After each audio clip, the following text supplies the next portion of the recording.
हाय सांग माने जुहार देखुन इटा वर्षा होचे बेले कि मेरा छता धरी किना ऊपर अच्छे आइसे और देखुन आमर ऊपर व्यू टी से पूरा पहाड़ नु देखुन हेटा वर्षा आउचे धीरे धीरे धीरे धीरे यारे देखुन आमर गाँ कि पूरा पहाड़ जंगल रे घेरा है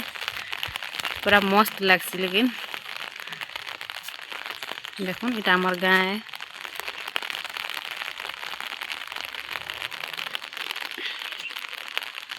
और इे इटा कि रास्ता है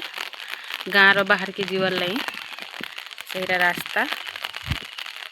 और इे इटा बंद अच्छे इटा तो देखी थी आर वीडियो रे देखुन कि बंद जे वर्षा हो ना तो पूरी गलान पूरा बंद बहुत लंबा बंद छे से गज मान को लगे छेकी बोला ना दिसे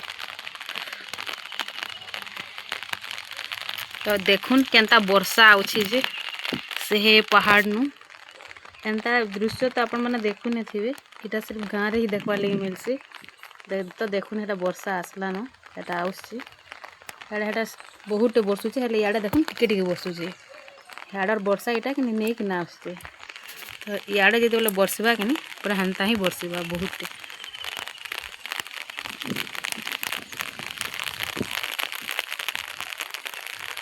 मत तो आमर गाँ बहुत भल लगसे पूरा